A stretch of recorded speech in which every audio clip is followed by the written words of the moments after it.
governo fez os cortes todos. Não deixou nenhum por fazer. Estavam muito mais bem asseguradas as funções sociais no tempo da Troika do que estão hoje. Na percepção que os alemães têm, e os holandeses também, eles são muito prejudicados pela moeda única. Quer dizer, isto é uma coisa que tem instalado na opinião pública e que é desesperante. Eu, no caso do Durão Barroso, aquilo que digo é, eu acho que ele se expôs à crítica e que acho que é uma crítica totalmente legítima. Não se expôs à sua. A minha expôs. Não me vê aqui a dizer que acho que ele fez bem. Eu acho que foi mal para ele. Tenho pena que ele tenha feito isso. Que ele não exerce a advocacia desde 30 de junho de 2016. Depois disso não há rendimentos. Essa informação resulta de uma extrapolação que foi feita, de uma declaração que eu tinha feito em 2014, porque na altura, de facto, quando entrei, era sócio de uma sociedade de advogados, com a qual fui trabalhando no Porto, portanto trabalhava, digamos, parcialmente lá, pronto, e depois, lentamente, ao longo do mandato, acumulei durante 2 anos. Esses rendimentos não são assim. Esse site, que nem sei exatamente qual era e que fez isso, mente, pronto, faz essa extrapolação, não sei como, nem sei como é que consegue chegar àqueles resultados. O PSD é um partido que, para ter, digamos, até sucesso, e agora falando não só em estratégia, mas também em tática, é um partido que tem que ser centrado. E se a estratégia se mantiver esta, eu acho que nós temos condições de ter um resultado que vai surpreender muita gente.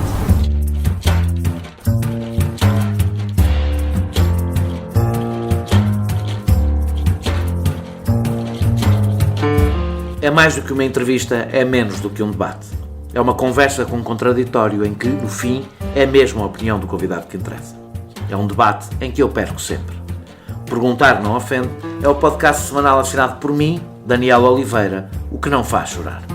Quase sempre sobre política, às vezes sobre coisas realmente interessantes. Ouça e subscreva em qualquer aplicação iOS, Android, no Mixcloud ou no SoundCloud. Vá a patreon.com/perguntar não ofende, conheça as vantagens de ser patrono e apoie financeiramente a produção deste projeto independente.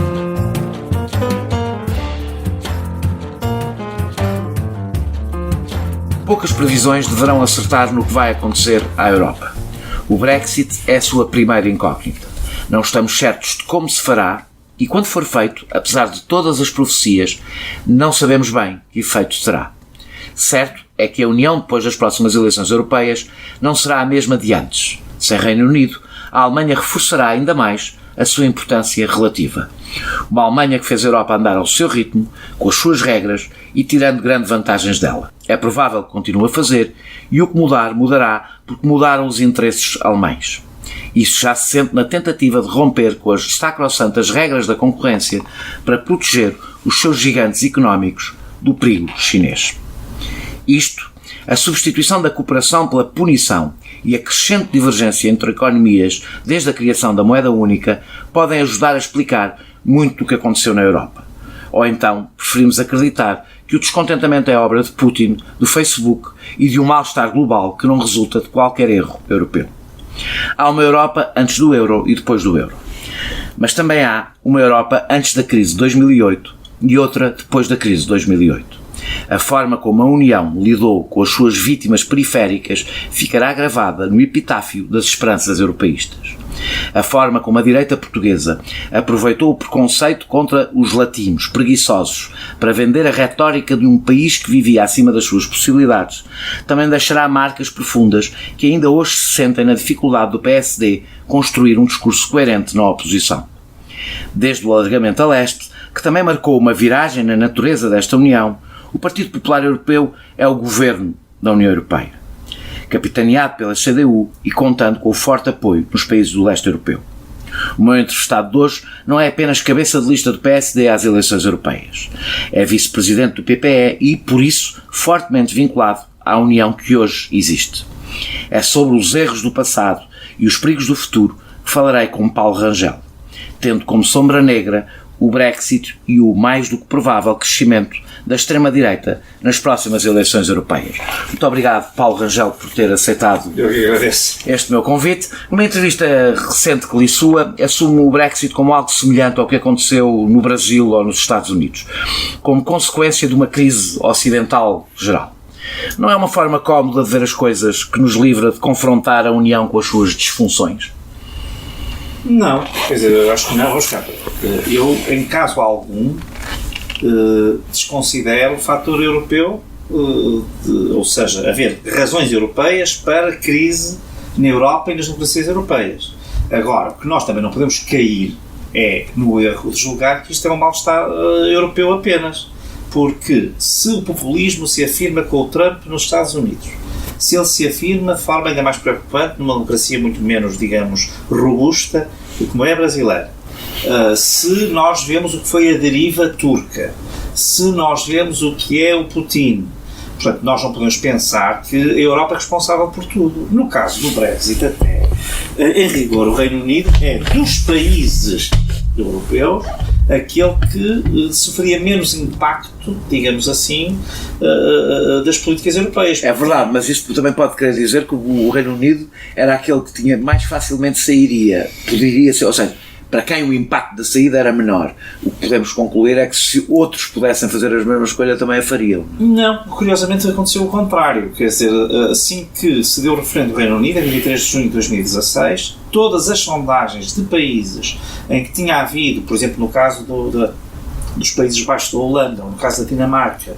há algumas pulsões para a saída, e quando digo isto até era normalmente movimentos de extrema-direita, ou direita radical, que mais defendiam isso, mas tinham algum apoio até superior ao seu peso eleitoral na opinião pública, isso baixou radicalmente.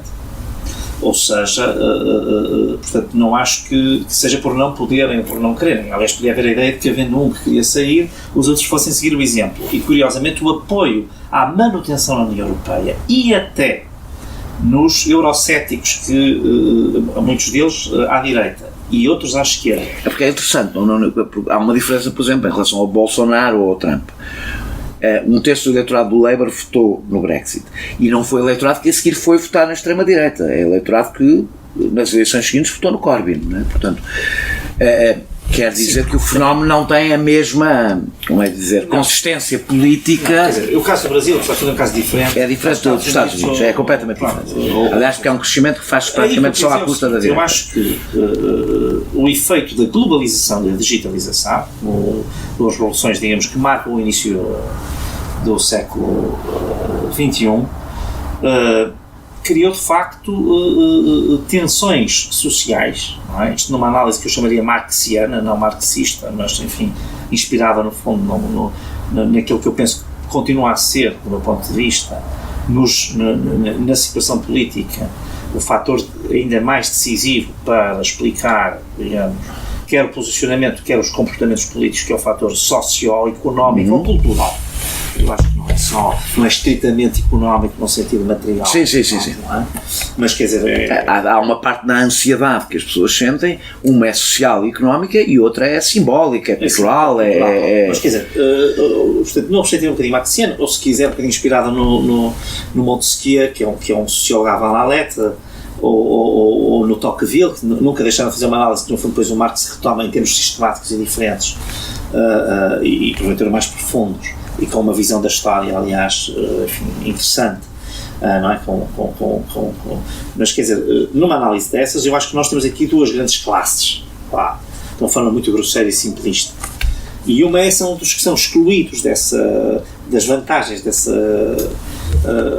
globalização e digitalização, e outros são aqueles que são incluídos. Ora, uma das promessas que a União Europeia nos dava, num processo de integração na Europa, para criar um bloco maior, era a União Europeia ser uma espécie de, como é que é de pôr isto? Uma espécie de proteção, de alguma forma, para conseguirmos entrar no processo de globalização de uma forma menos arriscada do que cada um dos pequeninos países. Ora, o que nós sentimos na crise de 2008 é que é exatamente o oposto. É que a União Europeia tornou-se um instrumento de fragilização dos países. Nós estivemos mais frágeis na crise de 2008, Portugal, do que se calhar se estivéssemos fora da União Europeia. Sabe porque é que eu digo isto? É porque nós, além de estarmos tão frágeis como estaríamos, tendo em conta a nossa economia, a fragilidade da nossa economia, nem sequer tínhamos os instrumentos que geralmente os países soberanos têm, como por exemplo o instrumento monetário, que como sabemos quando olhamos para as outras crises, o FMI por exemplo, foram fundamentais para Portugal sair da crise ao fim de 3 anos. Vamos cá ver, eu acho que isso aí sinceramente é uma conversa encantatória, porque Portugal, se estivesse sozinho no meio da crise, teria sido um desastre completo. E foi um desastre completo. Não, teria sido um desastre completo que não foi, do meu ponto de vista. Aliás, a crise de 83-85 foi bem mais grave do meu ponto de vista. Mas durou 2, 3 anos, e esta durou 5 ou 6, não é? Quer dizer, durou 2, 3 anos. Ainda não saímos dela completamente. Durou 2, 3 anos, não é bem assim, porque as pessoas não se começaram a levantar todas a partir de 85. Isso é uma narrativa nostálgica, não é? É de quem não quer ver. É evidente que o país começou a progredir, mas as pessoas em geral... Mas assim, em Portugal, acho que ainda vamos esperar pelo menos mais 5 ou 6 anos para todas as pessoas se levantarem desta crise. Vamos cá ver. Eu queria aqui dizer outra coisa. E quanto à questão dos instrumentos soberanos, quer dizer, isso é um pouco artificioso, porque Portugal, quando tinha uma moeda própria, estava completamente à mercê do marco alemão. Portanto, se o Bundesbank, o Banco Federal Alemão, o Banco Central Alemão, decidisse subir as taxas de juros, nós tínhamos que ir atrás. E ninguém nos perguntava nada nem consultava. Por estranho que pareça. Que alguém nos consultou. Não, sim. Não, há aqui duas coisas que eu vou dizer.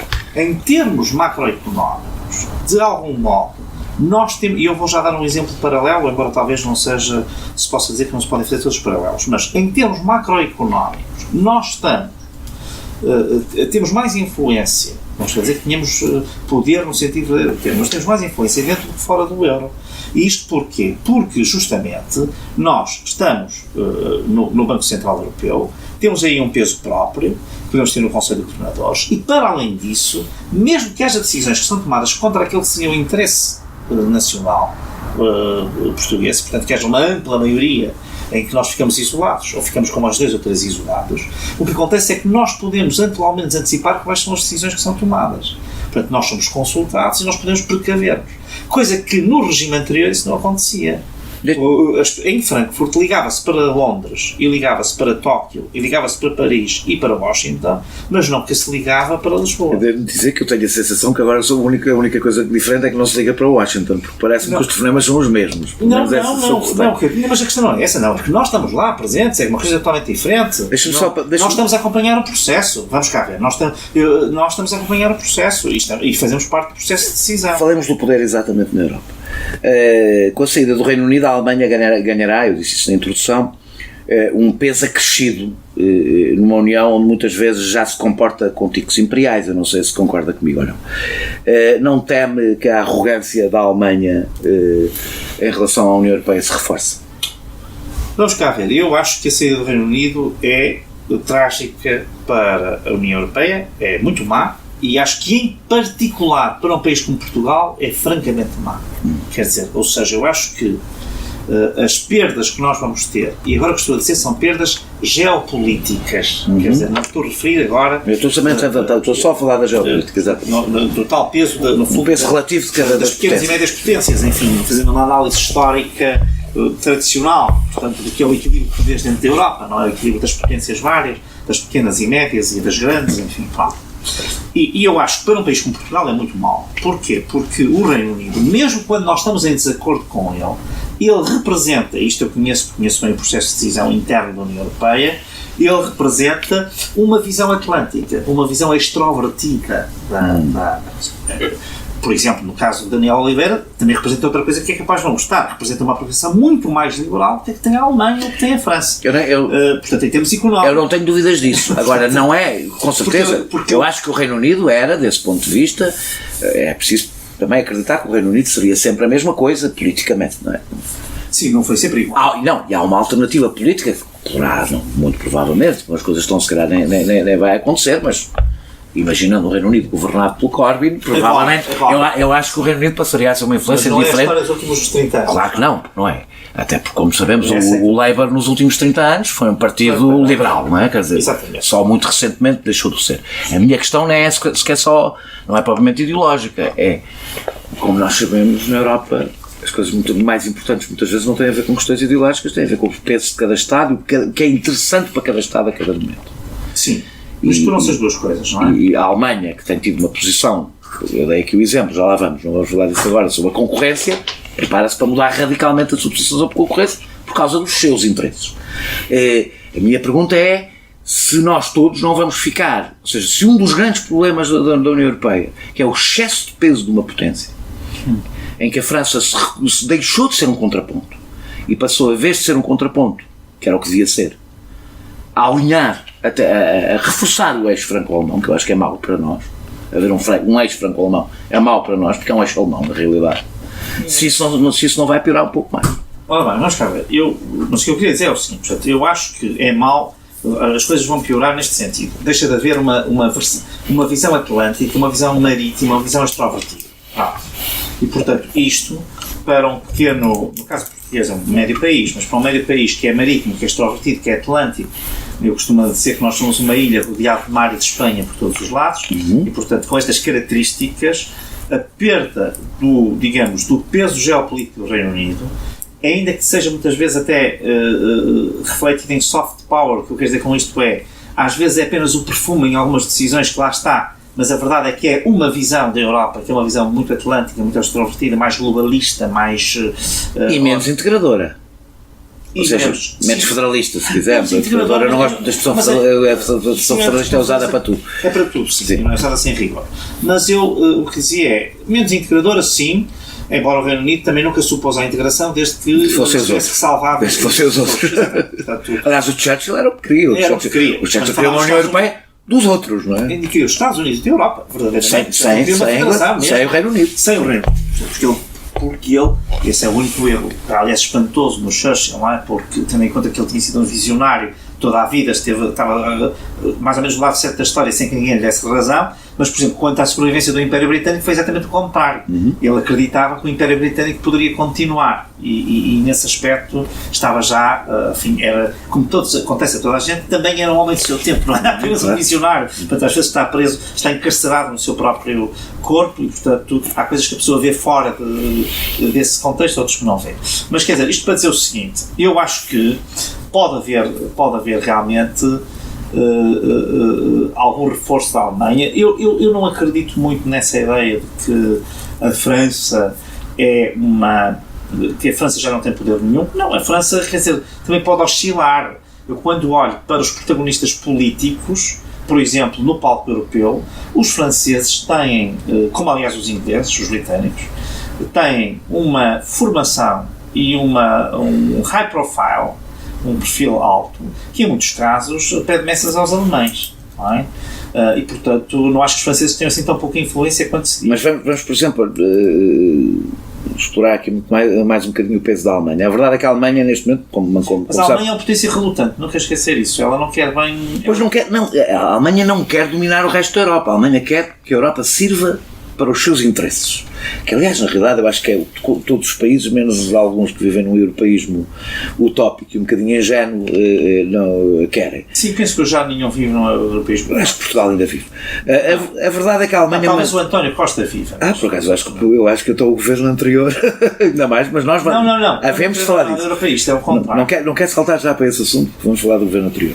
A verdade é que a Alemanha mantém existentes elevados, muito acima do que lhe seria permitido há anos, e nada acontece contrastando com o rigor que impõe aos outros. Isto não é uma das razões porque é praticamente impossível acreditar neste projeto europeu. Quando as regras são de facto regras diferentes conforme o peso das potências. E há umas potências que basicamente têm como função cumprir regras que são, como nós sabemos, o projeto europeu, o euro foi um excelente negócio para o norte da Europa. E foi um excelente negócio para a Alemanha. E se isto não é totalmente... na realidade devia ser ao contrário. Isto devia começar por ser um excelente negócio para os países, é isso que é a coesão, não é? Para os países que estavam em pior situação. Sim, o que eu acho é que isto devia ser... Nós estamos a assistir a um projeto de sucessão, ou seja, em que os países periféricos vão se esvaindo a bem de um projeto. Essa visão é uma visão demasiado, diria eu, manicaísta do meu ponto de vista. Mas o que eu queria dizer é o seguinte, há um ponto em que eu estou muito de acordo e que aliás é o exemplo que eu uso sempre. É o exemplo dos assistentes comerciais. Não é um pormenor, os assistentes comerciais são basicamente o que significa que nós estamos a pagar nós estamos a pagar os sustentos alemães. Quer dizer, não é um pormenor e não é apenas alemães, portanto... Alemães, holandeses... Holandês, é preciso perceber isto, e eu acho que neles devemos insistir, todos, portanto, especialmente todos os países que querem, no fundo, uma reforma da zona euro, e é o caso de Portugal, e penso que aí até há um consenso transpartidário, embora depois possa haver diferenças quanto àquilo que se pretende, mas que é este. A Holanda, em 2017, teve um superávit comercial em termos absolutos superior ao da China. É preciso perceber isto. Portanto, o primeiro foi a Alemanha, o segundo foi o Japão e o terceiro foi a Holanda. Praticamente equivalente à China, mas quer dizer, quando nós pensamos que um tem 17 milhões de habitantes, uma economia com 17 milhões de habitantes e outro tem 1.200 milhões, não é? Isto dá uma noção desse desequilíbrio. Isto torna o mercado único uma coisa completamente disfuncional. Quer dizer, o que eu acho porque eles não poderiam ter esses excedentes se tivessem uma moeda própria. Se eles tivessem uma moeda própria seria completamente impossível. Seria impossível, porque imediatamente seria reduzido, porque o valor cambial seria outro, portanto um florinho holandês provavelmente apreciar-se-iria pelo menos 50%. O que significa que somos nós, na realidade, é a nossa economia dos países periféricos que está a pagar a possibilidade desses excedentes, que é uma coisa difícil para a maior parte das pessoas perceber. Sim, o que eu não diria que ela está a pagar, mas eu diria que ela contribui, de facto, para essa vantagem competitiva, que é ter uma moeda suficientemente forte para servir essas economias e suficientemente fraca para ser altamente competitiva. E demasiado forte para nós. Por isso é que eu estou a dizer que pagamos com a economia, não estou a dizer que pagamos em transferências, pagamos com a nossa economia. E por isso, o caminho para uma União Económica e Monetária mais perfeita e concluída, que nem sequer concluída está, portanto eu já nem sequer estou a dizer uma melhor, estou a dizer ao menos aquela que estava prevista, isso é absolutamente essencial do ponto de vista. Mas acredita que alguma vez isso acontecerá? Eu acredito que isso acontecerá, que é possível acontecer e sinceramente também tem uma explicação para que não tenha acontecido. Eu acho que houve aqui um problema, que foi o rompimento da confiança entre os Estados, que se deu com a crise de 2008 e 2009. E é preciso perceber o seguinte, nas opiniões públicas, porque aqui às vezes o Daniel fala a Alemanha e a Holanda... Eu sei. Vamos cá ver. Se a Alemanha e a Holanda fossem entes abstratos que conspiram no espaço sideral. Eu não tenho esse tipo de raciocínio. Quer dizer, elas não são entes... O que acontece é que, de facto, uma das razões porque eu não acredito na democracia, no projeto europeu é exatamente porque acho que é impossível uma democracia europeia, exatamente porque é impossível haver uma opinião pública europeia, ou seja, um povo europeu que consiga pensar para lá como pensa o povo alemão, o povo português, etc. Sim, e isso tem efeitos. Claro que os alemães votam a pensar nos interesses alemães, evidentemente, é natural que o façam, e com os preconceitos que sempre tiveram. Muitas vezes, eu até acho que aqui nem às vezes nem é tanto. E foram alimentados, também é preciso dizer que foram alimentados. É um processo de feedback, quer dizer, é um processo de retroação, no sentido de que há uma percepção na opinião pública e depois vai-se responder a essa percepção, isso reforça a percepção, portanto é um fenómeno que nem sempre é assim. Iremos à percepção que eu acho que o PSD criou em Portugal. Agora, o que eu acho é que na percepção que os alemães têm, e os holandeses também, eles são muito prejudicados pela moeda única, quer dizer, e isto é uma coisa que está instalada na opinião pública e que é desesperante. Porque quando se procura, eu estou a falar, sim, não tanto até com os políticos, com os quais alguns também, enfim, diria que muito casmurramente, que é a palavra mais doce que eu encontro para dizer isso, se mantém nessa postura, mas as pessoas comuns, quando se está, enfim, eu no caso da Alemanha conheço francamente bem, porque lá vivi, enfim, por mais do que uma vez, e portanto quando lá voltem, apesar de tudo, alguma interação com o mundo real, e não apenas com, digamos, com as reuniões políticas, etc., tenho alguma percepção um bocadinho mais, e acompanho bastante os jornais e isso. O que eu digo é, as pessoas têm mesmo essa percepção de que a moeda única, de que não foi para eles um bom negócio, para usar a sua expressão, quando de facto é verdade que isto justificava, até mesmo do ponto de vista da coesão, um esforço muito maior dos países do Sul, dos países do Norte relativamente aos países do Sul, enfim, para simplificar a coisa em Norte-Sul, que não é talvez totalmente rigorosa, mas é aproximadamente certa. Mas na realidade essa percepção errada também existe em Portugal. A maior parte dos portugueses acham que a moeda única nos beneficiou, quando na realidade os números mostram que nos prejudicou largamente do ponto de vista económico. Não há indicador económico nenhum que não tenha piorado depois da eu não estou totalmente de acordo com isso, porque não estou totalmente de acordo neste sentido. Como eu dizia, a nossa capacidade, apesar de tudo, de influenciar determinadas políticas é maior do que seria se estivéssemos sozinhos. ou se estivéssemos fora, mas aqui até o que eu acho que as pessoas têm a percepção também de que o euro é uma oportunidade, a questão é saber se nós a soubemos aproveitar. Porventura nós não nos preparamos para ele da forma que nós devemos preparar. Sim, precisávamos de umas décadas. Nenhum país que tivesse o tipo de economia, o tipo de indústria e de economia que nós tínhamos estava preparado para o euro. Isso viu-se. Não foi só Portugal e não foram só os pequenos países que sofreram com o euro. A Itália não foi beneficiada com o euro. Há vários países que não foram beneficiados com o euro. Há países que também não fizeram. Pelo tipo, mas tem a ver também com o tipo. Ter uma produção mais intensiva ou mais extensiva. O euro beneficiava a partir do meio. Portanto, seriam precisas muitas décadas. O euro provavelmente só poderia ter sido criado, eu acho que o euro nunca deveria ter sido criado, mas o euro provavelmente só poderia ter sido criado depois do processo de coesão ter terminado. E não quando ele estava basicamente na sua fase inicial. Não acho isso. Mas deixe-me saltar aqui para outra questão, ainda para terminar a conversa sobre a Alemanha. As regras de concorrência, como sabe, eu falei disso no início, eram férreas quando isso era favorável à Alemanha, quando o mercado interno ainda era a coisa mais importante para a Alemanha. Quando se sentiu o perigo chinês, começou agora a falar-se da proteção dos campeões europeus, que na realidade é proteger as empresas alemãs, porque, como sabe, além de nós não termos campeões, os poucos que tínhamos, os que estavam na segunda divisão, perdemos, foram-se embora desde a entrada, desde a integração europeia. Nós hoje não temos praticamente nenhuma grande empresa relevante em Portugal. Portanto, mais uma vez, o que assistimos aqui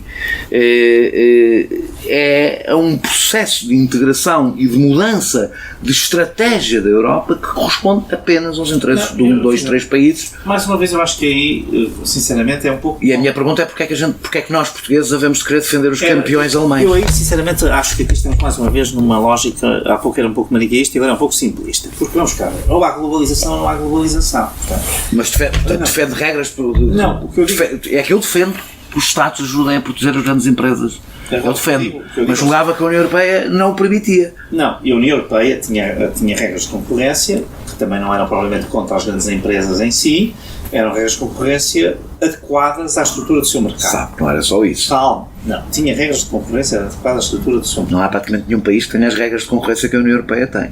Agora, o que acontece é que o contexto mudou, isso eu estou de acordo que o contexto mudou. Portanto, isto não é uma mudança agora porque de repente maquiavelicamente... Claro que não, é porque existe... Vamos cá, é porque a China neste momento é um concorrente. Não é só o mercado. Não é só a China ser um concorrente e não ser só o mercado, é de facto que quando nós aceitamos entrar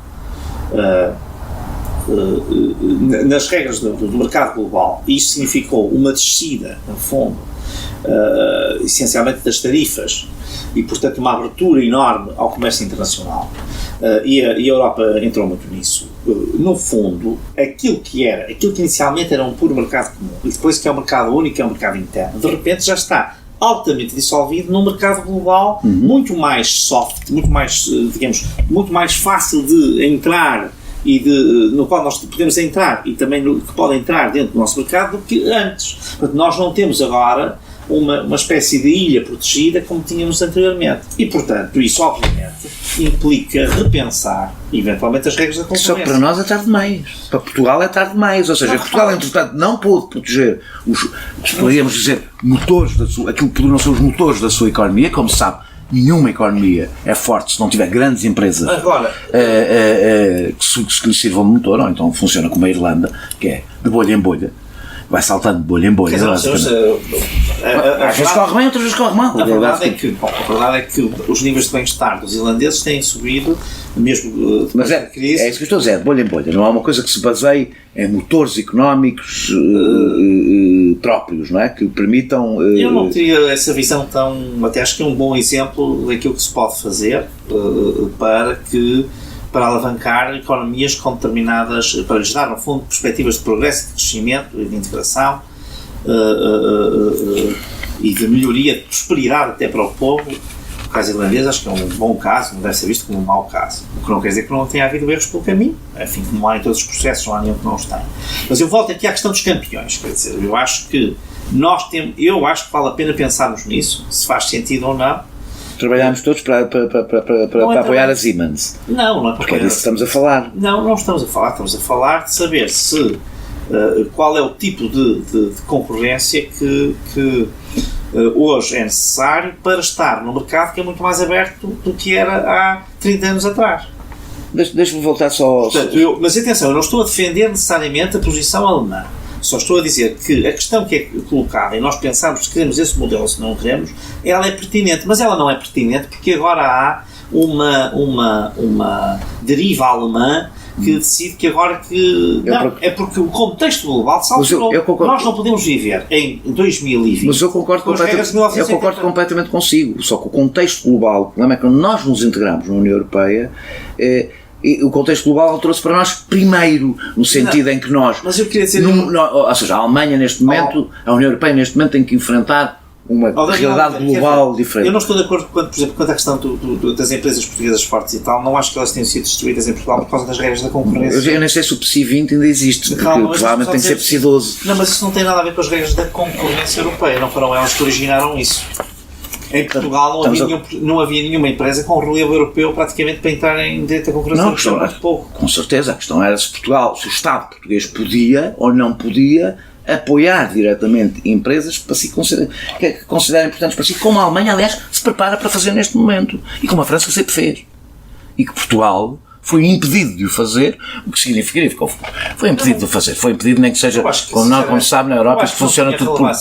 Não, sinceramente, não acho, por acaso, não acho que isso é tudo. Se me desse outros exemplos, eu talvez dissesse que podia haver aí... Deixa-me só, sobre o discurso, aquilo que estávamos a falar há bocadinho, que falámos da percepção dos alemães, o discurso dominante na Europa, no norte da Europa, foi o do Dijsselbloem, ou seja, nós gastávamos o dinheiro em, já não me lembro como é que era a frase... Copos e mulheres. Copos e mulheres. Mas ele não teve sucesso apenas lá. Foi experimentado para consumo interno, do meu ponto de vista, pelo PSD, no tempo da Troika, com aquela ideia de que Portugal, que a crise que nós estávamos a ver, resultava de um país que vivia acima das suas possibilidades. Houve até um secretário de Estado que festejou, ainda antes de ser secretário de Estado, o Bruno Maçães, que festejou a vinda da Europa porque vinha pôr isto na ordem. Finalmente a Troika vinha pôr Portugal na ordem. Não acha que o PSD aproveitou este discurso preconceituoso em relação ao Sul para impor a sua agenda política? Não, eu não estou de acordo com isso e nem estou nada de acordo com essa visão, o que não quer dizer que não possa haver uma pessoa ou outra, isso há sempre, não é? Que possa dizer, isso à esquerda e à direita, pessoas que dizem coisas que não são disparates, não sei, em concreto esse caso não o conheço, mas eu estou a dizer que pode haver. Portanto, e que possam depois contribuir para tentar colorir essa narrativa. Mas eu não estou de acordo com isso. Há uma coisa que o PSD disse e que é verdade, realmente. Vivemos acima das nossas possibilidades, disse. Sim, e isso não era mentira. Isso não tem a ver com... isso tem a ver com aquilo que foi o socratismo, que eu acho que foi um exercício de uma total irresponsabilidade e que levou o país à bancarrota. Não tenho ideias sobre isso. Nós não temos tempo aqui para isso, mas essa narrativa não sobrevive um segundo até 2009.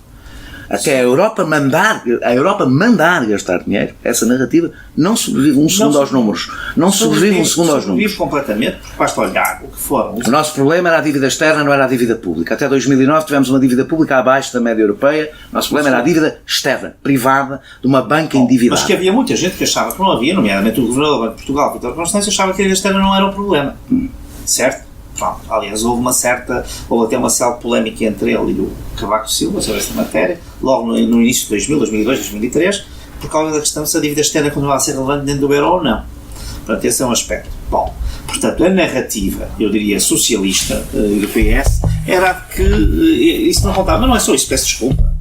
Os investimentos em infraestruturas, isto basta andar pelo país, a quantidade de autoestradas que foram feitas que não são necessárias é totalmente disparatada. Mas como sabe, começou com o Cavaco, continuou com o Guterres, continuou com o Guterres. Daniel Oliveira, está totalmente enganado. Eu tenho uma casa, se eu tenho uma casa sem casas de banho, se eu fizer 2 é aceitável. Se eu fizer 10 não é.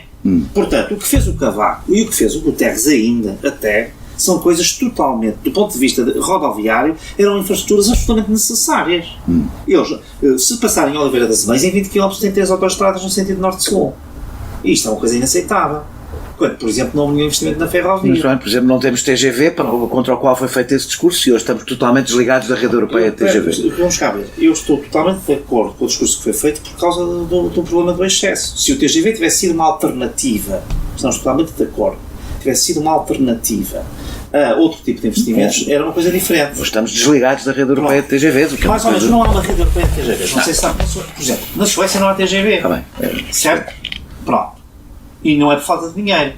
Bom, na Noruega não há autoestradas. E não é por falta de dinheiro. Portanto, aqui... Tem a ver com as características até dos próprios países. Não deixa de ser interessante que a primeira preocupação do TGV era fazer a linha Lisboa-Madrid. E não a linha, por exemplo, Lisboa-Porto. Ora, em Madrid, o projeto TGV não é um projeto para ligar à rede europeia. É um projeto para evitar a desintegração interna. Que é uma coisa totalmente diferente.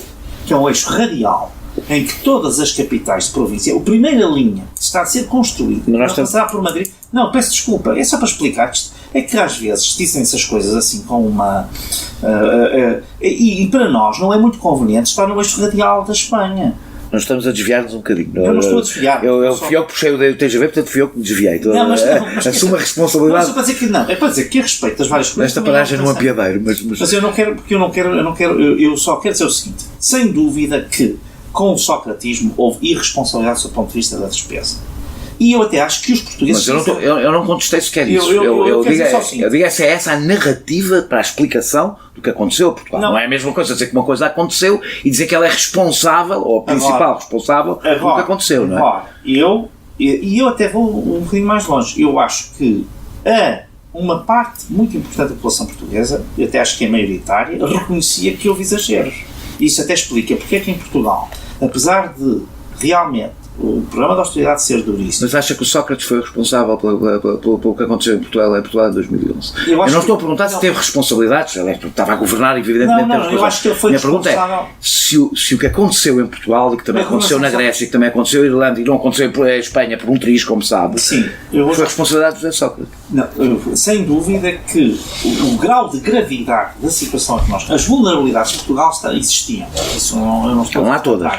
Certo, não estavam lá todas, mas estavam bastantes. Portanto, eu não estou a iludir isso. Era a dívida externa, era a maior fragilidade que tínhamos. Mas nós, todos os países europeus, mesmo aqueles que, atenção, tiveram problemas de austeridade, mesmo não tenham tido intervenções de troika. Sim. Isto vale para a Alemanha, e vale para a França, e vale para eles todos. Não tenho qualquer dúvida sobre isso. E, portanto, vale para a Holanda e vale para todos. Todos fizeram essa contenção. E até tiveram recessões, até a Finlândia, não é? Que na altura era muito... como é que é dizer, outspoken, não é? Falava de uma forma muito, como se diz agora, com um americanismo vocal, sim, não é? Muito, falava com voz grossa e alta, depois também passou as suas dificuldades, não é? Pronto, portanto, o que eu quero dizer com isto é, no nossos casos foram ficar dificuldades enormes, até acho que houve um reconhecimento disso. Pronto. Isto não quer dizer que esteja tudo bem. Vamos à troca. Que eu acho que... Vamos à troca. Pacheco Pereira tem exigido que sejam conhecidas as atas das renegociações no memorando, que elas sejam públicas, porque acha que elas provariam, eu também acho, mas não tenho como, portanto também gostava de as ver, que o governo de Passos Coelho quis ir mesmo mais longe do que a Troika e que muitas das propostas que aparecem como vindas de fora vieram de dentro. Não sente que ao menos o governo anterior podia ter batido um pouco o pé à Troika durante aquele processo? Eu acho que, em vez de ter feito o oposto, o conhecimento que eu tenho, que apesar de limitado, não é total, mas é com certeza maior que a generalidade das pessoas, eu acho duas coisas. Primeiro, acho que o governo não quis ir para além da Troika nesse sentido que se diz. Não acho nada disso. Acho que bateu muitas vezes. Por exemplo, uma conversa que eu tenho, o secretário de Estado que era responsável pelas negociações com a Troika era o Carlos Moedas, e conversas que eu tive com ele muitas vezes na altura e que hoje até tenho mais frequentemente porque acabo por não encontrar com ele, enfim, em Bruxelas, em diferentes ocasiões, são exatamente no sentido contrário. E eu vi várias coisas no sentido contrário. Não acha que as atas deviam ser públicas? Não acha que ficávamos todos a ganhar? Nem sei se há atas, não sei quais são. Espero bem que sim, espero bem que Portugal não tenha feito uma negociação sem qualquer registro. O que eu acho é que o que acontece é o seguinte, e isso é uma coisa diferente. O governo entendeu que devia fazer, e isso já não tem a ver propriamente com o programa de austeridade, tem a ver com outras coisas, reformas a nível económico, do tecido económico. À boleia. Que deviam ser feitas, no fundo, naquele momento. Portanto, e à boleia de uma intervenção externa, portanto, conseguindo contornar a vontade popular, sabendo que estávamos numa situação muito fragilizada. Não é conseguir contornar a vontade popular nenhuma, porque o projeto reformista e o pensamento... Não estava no programa eleitoral do PSD. Não, no PSD, peço desculpa, mas quer dizer, o reformismo do PSD, o que não estava era o programa da Troika, porque esse programa foi assinado pelo... É que a expressão ir para além da Troika não é minha. A expressão ir para além da Troika é Pedro Passos Coelho. Mas eu estou a dizer, eu aquilo que vi foi aquilo que eu vi, é isto, e aí sinceramente... Portanto, faz um balanço positivo do comportamento do governo durante a o balanço que faço é, embora eu fosse crítico, e fui crítico de várias coisas, por exemplo, uma das coisas que para mim nunca compreendi e que felizmente não foi avante, mas não foi avante porque houve uma grande oposição popular a isso, que foi o caso da TSU, por exemplo. Acho que é uma coisa absolutamente incompreensível do meu ponto de vista. É mais fácil, como foi uma coisa do CDS, é mais fácil dizer que foi contra. Não é do CDS, não, porque também o Vítor Gaspar defendia, portanto, a desvalorização interna. Porque o problema não era desvalorizar a TSU, isso toda a gente estaria de acordo. O problema era pôr os trabalhadores a pagar mais TSU para os patrões pagarem menos, que até os patrões não queriam. A desvalorização interna faz parte da necessidade de ter um euro. Como não pode desvalorizar a moeda, tem que desvalorizar a economia. Isso é uma tragédia para as economias frágeis. Daniel Oliveira, mas isso às vezes até chega a ser um bocadinho, vamos cá ver, porque esse argumento, porquê? Porque quando há desvalorização monetária tem uma desvalorização com interna. Certeza, há uma diferença. Qual é a diferença? É que as pessoas sentem na mesma, perdem poder. Sentem, é verdade. Mas a austeridade está lá toda. Sabe qual é a diferença? É que essa desvalorização, essa austeridade não passa a ser estrutural. Ou seja, ela pode ser recuperada enquanto a outra demora muito mais tempo a recuperar. Não estou de acordo com isso. E aliás, vê isso quando faz desvalorizações monetárias e quando faz desvalorização. Basta olhar para a Islândia, fez uma brutal desvalorização monetária, brutal, como nós nunca fizemos, e rapidamente recuperou dessa desvalorização. Mas tem que perceber qual era o tecido económico lá. Com certeza, eu não vou comparar a Islândia com Portugal, mas deixa-me aqui saltar para isto. No início de 2016 acusou o governo de revanchismo e reversionismo, falou de uma reedição do percurso do governo Sócrates, portanto estamos a falar deste governo, e chegou a dizer que a geringonça poderia acabar num resgate. Reconhece que se enganou? Vamos cá ver, o que eu acho é que o governo mudou de rumo. Portanto, acho mesmo isso? Não, eu acho, vamos cá ver, eu não acho, eu assisti a isso. Eu sou testemunha praticamente ocular. É que os exemplos que deu na altura, eu ouvi a sua intervenção naquela altura, ouvi agora a sua intervenção naquela altura. Os exemplos que deu na altura de irresponsabilidade foram todos avante. Todos avante. As restituições, foram todos avante. Tudo aquilo que disse que ia levar a um resgate não deixou de acontecer e o programa não mudou. Totalmente, é das coisas que é das coisas mais fáceis, não é? Eu admito que uma pessoa ao longo do percurso possa ter aqui ou ali uma contradição ou até uma mudança de posição mais radical e que lhe possa ser apontada essa diferença. Mas aqui é das coisas em que estou totalmente tranquilo, porque o governo fez os cortes todos. Não deixou nenhum por fazer. O Estado, o maior coveiro do Serviço Nacional de Saúde é o governo. Sabe que o investimento público aumentou no Serviço Nacional de Saúde e não foi só para salário. Atiram números, desculpe lá. Como dizia o Churchill, há duas maneiras de mentir. Uma é não dizer a verdade e outra é apresentar estatísticas. Quer dizer, sim, mas nós temos que ter base em alguma coisa, não pode ser notícias de jornais, não é? Não é notícias de jornais, é ir aos hospitais. Com certeza. E se nós perguntarmos, estavam muito mais bem asseguradas as funções sociais no tempo da Troika que estão hoje. Mas isto, a degradação dos serviços públicos, é uma coisa cumulativa, como sabe, não é? É cumulativa. Não é só cumulativa. E degradou-se durante o período da Troika, como todos nós sabemos, não é? Degradou-se muito. E continua a degradar-se. Continua a degradar-se porque este governo renunciou a qualquer investimento público sério. Portanto, tem os níveis, o investimento público de 2016 recua. Falando de simplismo, concorda com a ideia de que o IVA da restauração é responsável pela crise do Serviço Nacional de Saúde? Não. Que é uma frase de Cavaco Silva, como sabe. Certo, pronto. Mas do rigor económico digno de um professor catedrático. Eu não sou... Mas quer dizer, vamos cá, é um exemplo pedagógico. Eu não estou a defender sequer essa comparação. Mas estou a dizer, nós também não podemos agora diabolizar tudo, que é muito fácil. Deixar aqui claro que eu fui contra a redução do IVA da restauração. Considero que o dinheiro que poderia ter sido, até noutros cortes, feito noutro tipo de reduções mais generalizadas. O que eu digo é, voltando à questão de fundo, o que eu digo é, o que aconteceu, que a mim me surpreende, porque o que eu esperava de um governo com uma orientação de esquerda, e nomeadamente apoiado pelo Partido Comunista e pelo Bloco de Esquerda, é que ele não deixasse serviços públicos do que era no fundo. Eu até acharia, mas se dizem, coisa que eu acho que apesar de tudo se manteve o essencial, E nesse aspecto, por exemplo, Paulo Macedo é um ótimo exemplo, porque as reduções que foram feitas na Serviço Nacional de Saúde foi essencialmente na questão dos medicamentos, onde ele fez uma negociação com as farmacêuticas absolutamente extraordinária. Se virem que foi a redução da fatura em medicamentos, mantendo na mesma o mesmo nível de prestação, porque Portugal pagava 3 vezes mais e a Grécia também. Mas não acha... Em termos de a minha pergunta, é evidente, não vamos aqui discutir os 0,5%, estamos de acordo, provavelmente, nessa matéria. Estamos de acordo, eu tenho sido até bastante crítico em relação... mas eu não sou contra os 0,5%. Não, com certeza que não. Mas eu tenho sido bastante crítico em relação ao Ministro das Finanças. Mas aquilo que falou não foi só disso. Na altura falou da restituição, ou seja, da devolução que foi dada, e não deixou de ser dada. Mas eu digo... E foi dada mais rápido do que o PSD defendia. Exatamente. Eu dou o exemplo. E do que o PS defendia. O PS era que se chegássemos a 2019, ficamos em 2017. O PS teve de negociar com o PCP e com o Bloco, e portanto foi mais rápido. Portanto, estou a dizer isto. O que eu estou a dizer é, se eu tenho mais,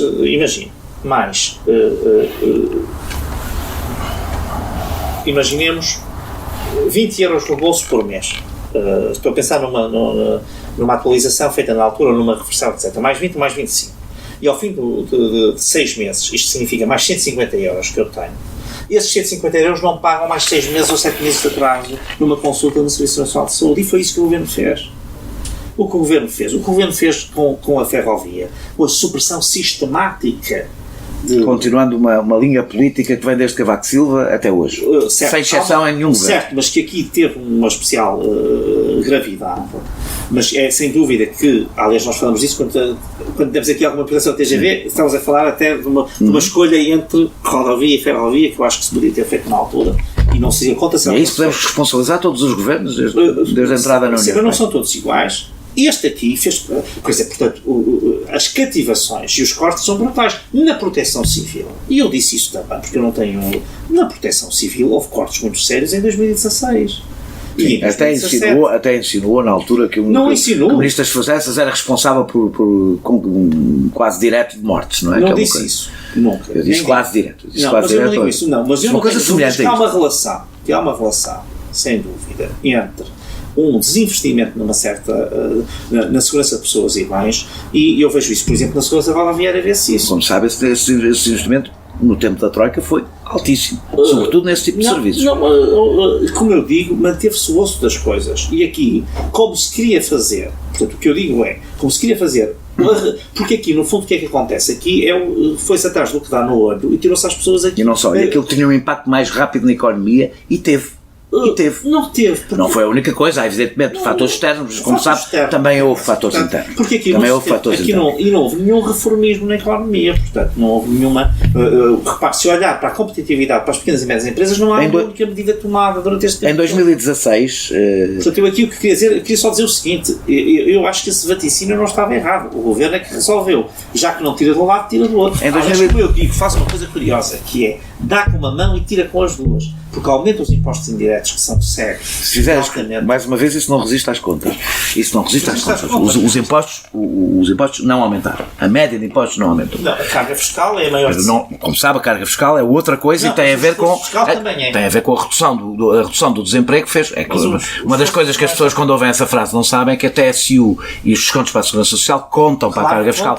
E portanto, tem um impacto imediato. Eu tenho um emprego, passei a descontar. Não é apenas isso, porque isso teve um enorme impacto. Também há um esforço fiscal. Basta olhar para o que é o imposto sobre os... Quando em 2016 Manfred Weber, numa carta enviada ao Presidente da Comissão Europeia, pediu sanções, disse para serem utilizados todos os instrumentos, incluindo os da vertente corretiva do PEC, portanto estamos a falar de sanções, contra Portugal e Espanha, o CDS distanciou-se desta posição. Mas Paulo Rangel não.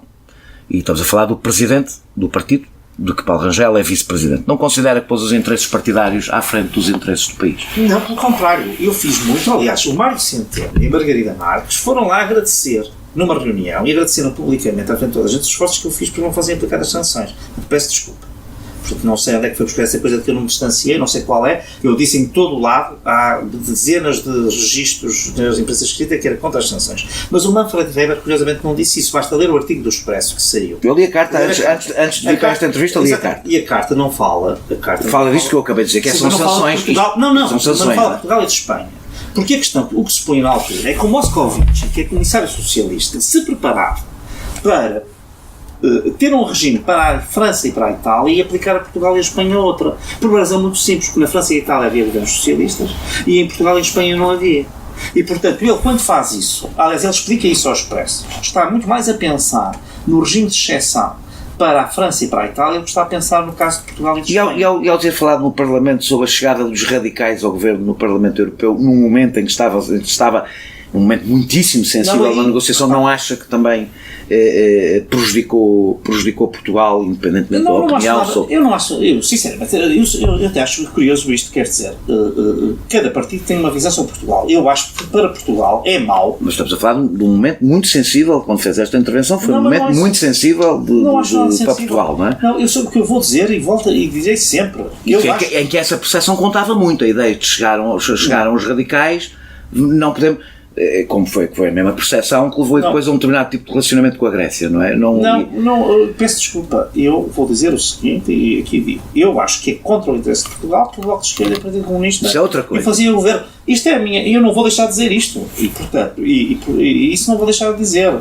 Eu só acho curioso que é, quando o Partido Socialista, não é? E o PCP e o Bloco, no Parlamento Europeu, diziam as piores coisas do governo Passos Coelho, isso não era contra o interesse de Portugal. Não tinham mesmo... Não, peço desculpa, não era exatamente igual. Consigo perceber exatamente o que está a dizer. O que eu estou a dizer naquele momento, e o que disse... Não é, mas nem sequer disse... Trabalhava numa percepção que evidentemente dificultava a negociação de Portugal. Que não só era a minha percepção. Falar mal deste governo na altura, o governo de Passos Coelho na altura era o mesmo estar a falar mal da Europa, portanto, não tinha esse efeito. Não, peço desculpa, tinha um efeito exatamente igual, ao contrário, portanto, o que acontece é que não se pode dizer que o PCP considera, ou o Bloco de Esquerda, ou o Partido Socialista, que o governo do PSD e do CDS é péssimo. Dizem isto no Parlamento Europeu e isto não é antinacional, e depois se nós dizemos que o governo português não era que é péssimo, que era o governo, podia dizer que era péssimo porque o governo tinha que tomar posse, não é? Portanto, não, mas disseram várias vezes ao longo dos mas no seu caso não podia estar a dizer mal do governo porque o governo não tinha tomado posição, portanto o que estava a dizer era, este é um governo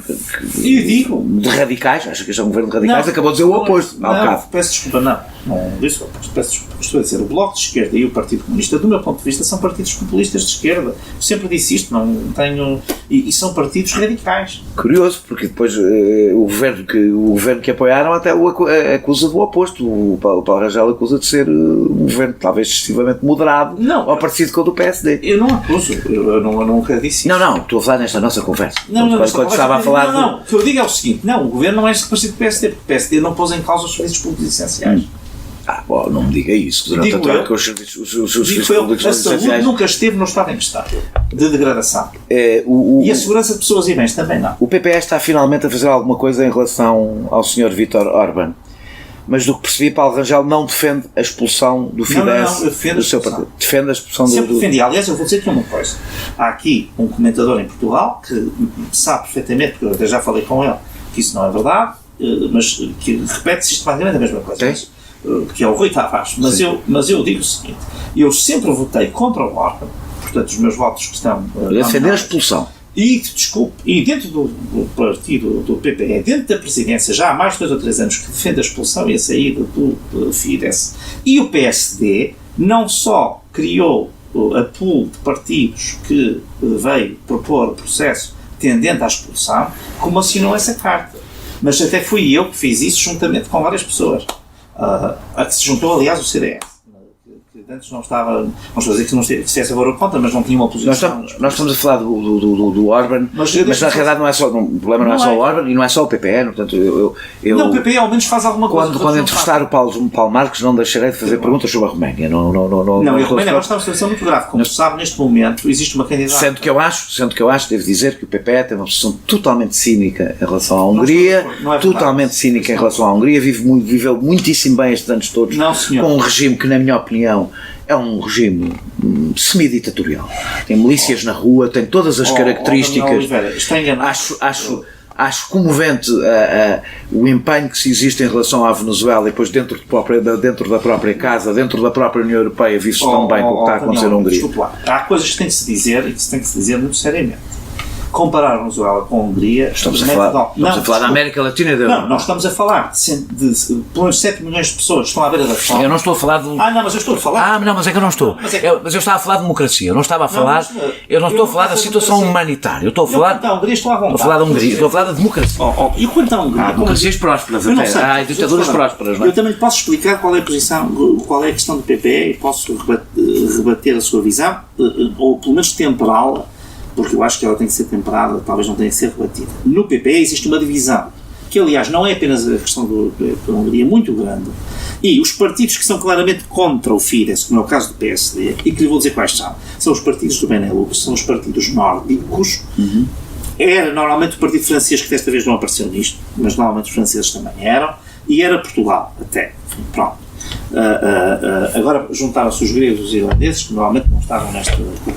Mas curiosamente também eram, por exemplo, em matéria de costumes também era assim. Se fosse ver os votos no PPE, havia uma aula que era normalmente, por exemplo, em que não estava a Espanha, nem a Itália, nem a Polónia, nem a Áustria, e a Alemanha se dividia a meio, e em que estavam estes partidos que são desse arco, eu chamo às vezes o arco atlântico, porque ele no fundo ia aqui de Portugal, passava pela França, depois ia ao Benelux, ia à Dinamarca, Suécia, Finlândia, e pronto. Não é? Esses partidos tiveram sempre uma posição muito, muito dura com o Orbán. Não está, porque eles não são poucos nas reuniões da presidência do PPE, mas o comissário finlandês, que é vice-presidente, a comissária belga, que é vice-presidente... Mas vai ser expulso ou não, o Orbán? Eu acho que há uma forte probabilidade de ser expulso. Agora vamos atender que o Van Rompuy, que teve imensos problemas com o Orbán, que é a pessoa que preside esta comissão, faça isto. Há uma coisa que nós fizemos uma suspensão preventiva. Portanto, ou seja, eles estão suspensos... Parece que eleitoralmente está a ser bom para ele, mas isso é outro debate. Quero que eu lhe diga uma coisa, eu acho que o Orbán quer ser expulso. Claro, também. Portanto, mas este problema... Agora, era muito importante. Este problema não tem só a ver com o... da Roménia, que é socialista. Malta, que é socialista. Eu não deixarei o Pedro Marques refugiar-se na Hungria quando falar da Roménia. Portanto, não o vou deixar assim refugiar-se na Roménia quando falamos da Hungria. Mas há aqui um problema geral. Não, percebeu o que eu estava a dizer? Eu estava a falar da questão democrática, não estava a falar do resto. Estou a falar há muito tempo, desde o tempo de Sócrates e do Chaves. Eu até critiquei o Paulo Portas pelas aproximações à Venezuela. E com a Arábia Saudita? Também acha que não devemos ter relações com a Arábia Saudita? Que é uma ditadura bastante pior até, não é? Certo, mas a questão não é essa. Uma questão é ter relações, outra coisa é a forma como elas Deixe-me só falar uma coisa um bocadinho mais geral, que é o alargamento. Na realidade, aquilo que nós estamos a concluir, quando olhamos para a lista de países neste momento que têm problemas democráticos graves, são praticamente todos os países do leste. E a minha pergunta é se... Tirando o caso de Malta, eu acho que é mais do que um caso de sistema, embora por acaso agora a Comissão Veneza vai dizer que é um caso de sistema judicial. Sim. Eu acho que é ter mais um caso de cultura, portanto não era tanto... Porque nos outros está a haver mudança das regras. A minha pergunta é se não formos precipitados, eu falo completamente à vontade, porque eu fui a favor do alargamento e hoje acho que foi um erro. Portanto, reconheço, e fui um favor, não fui mais ou menos a favor, achei que era um dever da Europa, um dever histórico da Europa, se não fomos precipitados, e se isso também não contribui muito para o que está a acontecer na Europa, que é, criou um desequilíbrio em relação às regras, a alguns consensos que existiam, e se isso não tem um efeito especialmente forte na direita europeia. Daniel, eu estou de acordo, que eu escrevi na altura, não é? Portanto, a vantagem é que eu tenho muita coisa escrita, embora, enfim, haja pouca gente a ler. Se eu vou ler as coisas que escrevi nessa altura, e que até tenho publicado em livro, portanto era mais fácil a coisa, eu fiz exatamente esta crítica, isto é, eu fui contra o alargamento a 10, feito de uma vez só. E neste caso estamos a falar essencialmente dos 8 que faziam parte da antiga... Ainda por cima países que eram recém-democracias, acabadinhas de estrear, não é? O que é que eu defendia aí? O que eu defendia aí, na altura, era que nós tivéssemos um programa de apoio maciço a esses países, até em termos, lá está, das tais transferências que há pouco falávamos por causa da questão da zona euro, porventura ainda mais generosos do que aqueles que eles tiveram dentro, certo? E que houvesse uma admissão individual. Cada país, à medida que preenchia os critérios necessários para entrar, incluindo aí, naturalmente, os critérios que têm a ver com os valores da democracia e do Estado de Direito, que são valores que fazem parte dos critérios de Copenhague, portanto, são critérios para entrar e deveriam ser critérios para se manter dentro da Europa. Eu defendia uma admissão individual e eu acho que isso teria tirado um bocadinho este impacto que teve uma admissão de 8, não é? Sem estar a olhar, e depois logo a seguir de 2, porque depois houve a admissão da Bulgária e da Roménia, que também tem os seus problemas, especialmente a Roménia, tão fortes, ou até mais fortes que os da Hungria, mas tão fortes, seguramente, como os da Hungria, de natureza um bocadinho diferente, e a Bulgária, enfim, também não será, até tem um governo PP, mas não será o governo também mais, o registro não é talvez ainda, está longe dos outros casos, mas há o risco destes países poderem evoluir para modelos daqueles. Portanto, eu estou de acordo que houve aí uma precipitação e que houve um efeito negativo. Aliás, eu acho, por exemplo, o sistema de decisão dentro da União Europeia devia ter sido apurado antes de um alargamento para 10, porque uma coisa é decidir a 15, que tem uma certa homogeneidade, especialmente a tal homogeneidade cultural. Quando digo cultural, não é no sentido económico, quando realmente o mindset e a compreensão de cada um é diferente, mas é com certeza no sentido, por exemplo, das liberdades e da compreensão das regras de democracia. Como nós sabemos, hoje já nem sequer isso é propriamente deixou de ser um consenso na Europa Ocidental. Basta olhar para a Itália no caso da Itália, Salvini pedir a adesão ao PPE, coisa que eu acho que vai acontecer. Eu acho que deve ser liminarmente rejeitado. Nesse dia o PPE divide-se. Portanto, o que eu disse é o seguinte: o PPE tem esta linha de fratura entre um conjunto de partidos que eu diria, vamos chamar de uma ala progressista. Mas então porquê é que continuam a existir dentro do mesmo partido quando a fronteira é sobre coisas essenciais, não é sobre pormenores, é sobre o olhar sobre a democracia. Quanto aos valores em si, não existe uma divergência. O problema é saber se alguns estão... Se são para ser levados a sério ou não. Isso é o que conta, não é? Não, está bem. Mas esse é o caso húngaro e é apenas esse que nós temos... No caso do PPE, é o único caso em que nós temos realmente ali uma divergência grande quanto a este ponto. E que não é nova. E pela qual se tentou tudo, durante muito tempo também. Havia muita gente que tinha a teoria. Eu, curiosamente, nunca fui partidário disso. Mas a teoria, ou nunca fui, a partir dessa altura, deixei de ser partidário. E também lhe posso dizer qual é o momento em que eu acho que o Orban, apesar de tudo, rompe ainda mais. Embora eu já antes achasse que já tínhamos ultrapassado pelo menos alguns limites de paciência para não pôr um processo e abrir um processo destes, mas que, também posso dizer isso, mas quer dizer, há aqui um momento que é o momento da eleição do Trump, em que em que as pessoas sentem as costas quentes porque as embaixadas americanas... O que temos visto, até dentro do PSD e do CDS, aparecem pessoas que começam a sentir as costas quentes e têm um discurso que não existiam, ainda não pessoas com muitas responsabilidades, veremos. Não, isso eu estou de acordo também, acho que isso aí sinceramente às vezes é um bocadinho... pronto, interessa... no fundo o que é que acontece? Especialmente a geringonça, para sobreviver, precisa de criar um inimigo.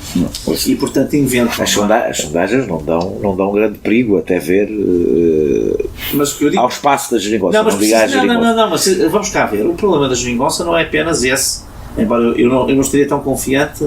Não estou confiante, desconfiante. Mas vamos aceitar. As sondagens em Portugal, ao contrário de outros países, as sondagens em Portugal têm um razoável rigor, não costumam falhar por muito. Poderão falhar por quem é que fica em primeiro, quem é que fica em segundo. A diferença de votações à esquerda e à direita é tal que era preciso que as sondagens tivessem o maior erro histórico da história de Portugal. Independentemente disso, que eu digo é o problema da esquerda, quando aparecem essas inventonas, muito acerca de vem aí o fantasma, Portugal está em risco da extrema-direita e tal. Ninguém diz isso. É o equilíbrio interno, porque o problema é saber qual é a correlação de forças interna. Esse é que é o grande problema que alimenta, eu diria, a voragem voraz dentro da geringonça. Estamos a chegar ao fim e eu quero fazer que agora são um bocadinho mais curtas. Paulo Rangel é muitas vezes criticado por concentrar muito as suas campanhas em casos políticos. Quase sempre casos políticos nacionais, relacionados com os nacionais. Tivemos agora o caso das famílias. Não é um caso. Faz muito. Ok. Não pensa que isso contribui para o crescimento dos populismos e afasta a atenção do debate europeu que devíamos estar a fazer neste momento? Olha, há uma coisa que estou à vontade. Eu, em todas as minhas intervenções, falo do debate europeu. Depois, se por acaso... mas sabe como é que funciona a dinâmica? Se fala dos outros assuntos... Não é só isso. Se eu só falar dos assuntos europeus, até é possível que não saia nada. Sim. Esta é que é a questão. E hoje fala-se muito mais da Europa do que se falava antes. Atenção. Também a Europa está a passar por um momento mais difícil, não é? Sim, e não só. Eu acho que nas próprias campanhas, mas eu não vou fugir à pergunta, eu quero ir à pergunta dos casos. Só queria dizer é que é totalmente injusto e eu, enfim, não quero puxar a brasa à minha sardinha, fazer... está aqui para isso, não faz mal. Mas também estou para isso.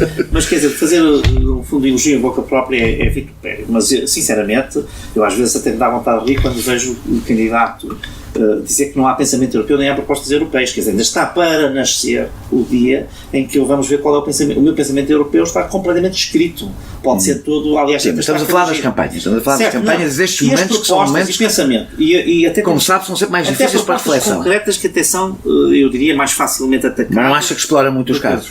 Não, há uma coisa que eu vou dizer o seguinte, eu não explorei nada, eu falei numa entrevista em que falei sobre 4 propostas do PSD, falei sobre o Brexit, etc., disse que achava errada a questão das famílias. Foi uma entrevista à Lusa, foi isto que eu fiz.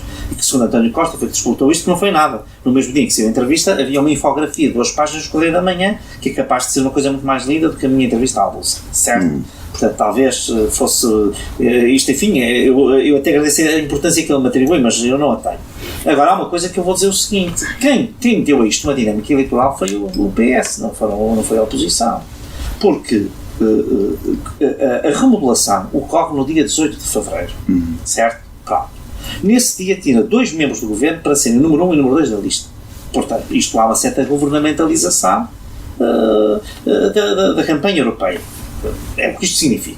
Sim. Porque ninguém escolhe para número 1 e para número 2 2 ministros, ainda por cima quando tinha feito uma remodelação há 4 meses atrás, se não quiser dar a isto essa. Portanto, é venir contra factum próprio. Quer dizer, e depois, os ministros que vão substituir, no caso, uma é filho do ministro e no caso o outro... Já estava no Conselho de Ministros. Não, mas, ou seja, quer dizer... o Conselho é, por acaso, aquele secretário de Estado especificamente tem assento no Conselho de Ministros. Isso é um argumento puramente formal, que até chega a ser patético. Mas o argumento sobre a família é um argumento... Esse argumento é formal, não é? Não é formal. Portanto, é diferente de ser secretário de Estado ou ser ministro, ainda. Pronto. Aqui não há um critério de quem está no Conselho e quem não está no Conselho. Não é então qual é o critério? Não, o critério é quem é ministro e quem não é ministro. Também é um critério, estou a dizer. Mas não está a ser esse o critério, porque nós já estamos a discutir ex-mulheres que estão em serviços do Estado. Já estamos na estratosfera, não é? Não. Eu queria dizer o seguinte, peço desculpa. Eu até estava a fazer entender mal. Quanto a esta questão, que considero uma questão muito séria, não considero um caso. Isto é uma questão república, os republicanos sérios. Deixe-me só dizer o seguinte. A minha, até a coisa que mais me preocupa é a nomeação dos chefes de gabinete em geral. Não é às vezes um adjunto perdido que tem uma ligação a não sei o que mais, porque isso pode realmente resultar de um conhecimento de outro tipo. Eu, para mim, acho que a existência de um caso, ninguém levantou, quando havia a Ana Paula Vitorino e o Eduardo ninguém levantou questão nenhuma, ninguém levantou questões. Mas o problema é que estes discursos... Quando começa a haver um secretário de Estado que é irmão de não sei quem, o outro que é cunhado não sei o que mais. O problema é que estes discursos, como sabe, muito bem, está na política, este discurso tem sempre o efeito ricochete. E eu não costumo fazer muitas perguntas, costumo guardar para o fim este tipo de perguntas, porque não é o essencial das minhas conversas, mas os seus rendimentos extraparlamentares no seu trabalho como advogado tornaram-se um assunto, porque foi colocado nos 12 primeiros... Mas isso é falso. Ou seja, então terá a oportunidade de se defender. Eu tenho 2 perguntas para fazer sobre esse assunto. Como é que explica rendimentos tão altos quanto está como eurodeputado? 2, se há alguma incompatibilidade de alguma espécie, ou mesmo política, nos seus clientes e na relação que tem com os seus clientes. Não, eu não tenho clientes porque eu não exerço a advocacia desde 30 de junho de 2016. Então de onde é que vêm estes rendimentos? Não, onde é que vem esta informação? Não há rendimentos, depois disso não há rendimentos. Portanto, o que acontece é que isso é uma extrapolação. Aliás, eu na altura, existe uma notícia do público em que eu desminto isso. Portanto, aliás cedi, disponibilizei ao público as minhas declarações de rendimentos, que de resto também estão acessíveis para quem quiser as ver no Tribunal Constitucional. Portanto, não há nunca... Então onde é que vem esta informação? Não, essa informação resulta de uma extrapolação que foi feita, de uma declaração que eu tinha feito em 2014, porque na altura, de facto, quando entrei, era sócio de uma sociedade de advogados, com a qual fui trabalhando ao longo desses 2 anos. As 4 casas, não é? 4 casas no Porto, portanto trabalhava, digamos, parcialmente lá, pronto. E depois, lentamente, ao longo do mandato fui... Mas acumulou Acumulei durante 2 anos, exatamente 2 anos. E não há, durante esses 2 anos não houve nenhum caso em que considere que possa haver alguma incompatibilidade com as suas funções políticas? Não, eu até, para dizer a verdade, sempre fui contra, e continuo a ser contra, a exclusividade na questão, nos cargos legislativos. Não é? E no caso do Parlamento Europeu ainda menos há. Portanto, quer dizer, nem é essa. Por acaso até decide mais coisas do que o Parlamento Nacional. Mas quer dizer, não há. Agora, o que eu digo é o seguinte, quanto a esse ponto concreto, eu desmenti, aliás disse que era totalmente falso isso, não tenho nenhum rendimentos nessa ordem, e até os disponibilizei ao público para ele, se quisesse os ver e poder confrontar. Mas acha ou não que este tipo de polémicas acabam sempre por ter um efeito ricochete que destrói o debate político? Não, porque sinceramente eu como estou totalmente... Quando eu estou a dizer destrói o debate político, todos os partidos, todos sem exceção, quando começamos estes debates, sabemos que todos vamos encontrar qualquer coisa em todos os partidos. E a verdade é que chegamos ao fim. Os eleitores só ouvem falar deste tipo de assuntos. Não, e quando eu digo que faz crescer o populismo, podem sempre responder. O que faz crescer o populismo é os próprios casos.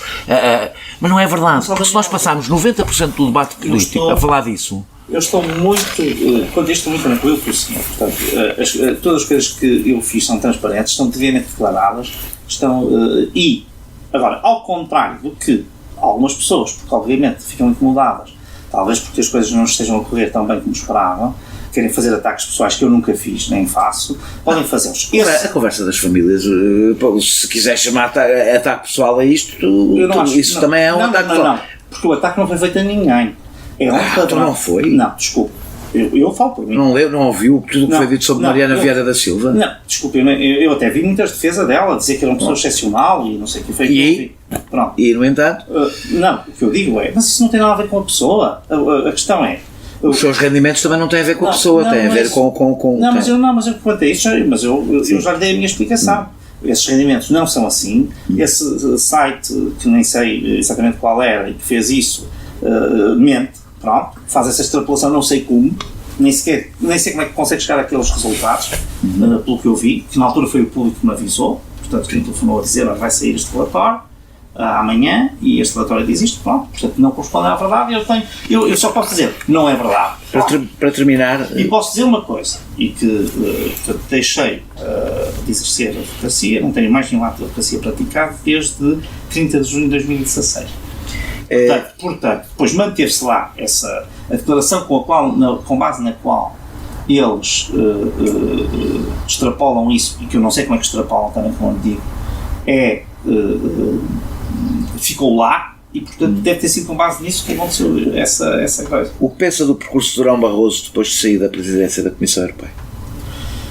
Olha, aquilo que eu digo é, eu acho que, eu disse na altura, aliás, portanto, que acho que ele não cumpriu nenhuma, não infringiu nenhuma regra a que tivesse obrigado, portanto, tem toda a liberdade para o fazer, também tem a liberdade que as pessoas critiquem esse percurso. Então pergunto se critica ou não critica esse percurso.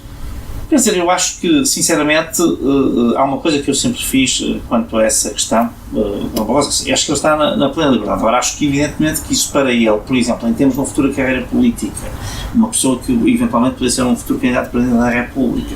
Para ele tudo bem, mas eu estou a perguntar para as instituições europeias, para a credibilidade da Comissão Europeia, para a credibilidade do PPE e para a credibilidade do PSD. Eu acho que sinceramente aí isso é uma decisão estritamente pessoal. Sim, mas as decisões pessoais afetam têm efeitos políticos, sobretudo quando estamos a falar para onde ele foi, não é um pormenor. Mas eu aí... Aliás, como viu, a Comissão Europeia reagiu com um incómodo, não é? Certo, mas quer dizer, ele cumpriu todas as regras que a Comissão Europeia tinha pré-definido. A ética republicana, aqui não é só republicana, porque há muitas monarquias, mas a ética republicana não acaba na lei. Por isso mesmo é que eu digo que a partir do momento em que faz isso, evidentemente que se sujeita depois... E não cria a suspeita da promiscuidade, que aliás, sobretudo tendo em conta que ele foi Presidente da Comissão Europeia no mandato de toda a crise bancária e de toda a crise europeia, onde a instituição para onde ele foi teve um papel importante. Eu sinceramente não me parece que essa alegação possa ter algum cabimento aqui. Não acha que é mais grave do que as famílias? Eu acho que, sinceramente, eu acho que são coisas diferentes, se põem em planos diferentes. No caso das famílias, o que está em causa é justamente o princípio republicano. E aqui não? Aqui é uma questão ética, sem dúvida, deontológica, mas que eu acho que essa é muito facilmente regulável. No caso das famílias, eu acho que nós não devemos criar uma regra, por exemplo, não sou a favor das leis. Portanto, é uma questão mais ética. Essa. O que eu sinto é que tem uma certa dificuldade em ser tão firme com o seu lado. Não é tão firme, não. Eu não tenho a menor dúvida que se fosse um Presidente da Comissão Europeia do Partido Socialista a ter aceito isto, diria qualquer coisa? Não, o que eu digo não. Eu, no caso do Durão Barroso, aquilo que digo é, eu acho que ele se expôs à crítica e que acho que é uma crítica totalmente legítima. Sim, mas não se expôs à sua. Não, à minha expôs. Não me veio aqui a dizer que acho que ele fez bem. Eu acho que foi mal para ele. Tenho pena que ele tenha feito isso. Foi o que eu disse, mas quer dizer, ele não infringiu nenhuma regra. Agora, eu acho, por exemplo, aí, esse caso suscita, esse sim, uma mudança de regras. Eu acho que e foi isso que se fez a seguir a isso. Qual é o seu objetivo eleitoral? O meu objetivo eleitoral é muito simples, é ganhar as eleições. Ficar em primeiro? Sim. E, portanto, obviamente, ficar em primeiro, vamos ficar melhorando o resultado do PSD. Se todos piorassem, ficar em primeiro também não era bom. Sim. Portanto, mas sinceramente... Portanto, é melhorar o resultado do PSD e ficar em primeiro lugar. Exatamente. E acho que só há uma vitória se nós ficarmos em primeiro lugar. Agora, é melhor ter um melhor resultado, ter um resultado pior, mas eu acho que não basta melhorar. Acha que elas serão determinantes para as eleições legislativas, o resultado? Eu acho que tem influência, sinceramente. Determinante, eu não diria, mas acho que existe uma relação, ou por outra, pode não existir ou pode existir, mas eu acho que neste momento nós não podemos dizer.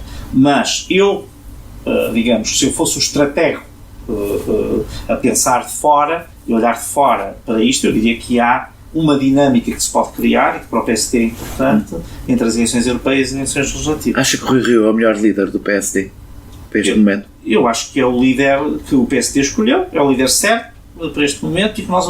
Aliás, essa resposta eu até pude dar muito bem em janeiro quando houve aquele desafio, quer dizer, eu acho que ele definiu uma estratégia.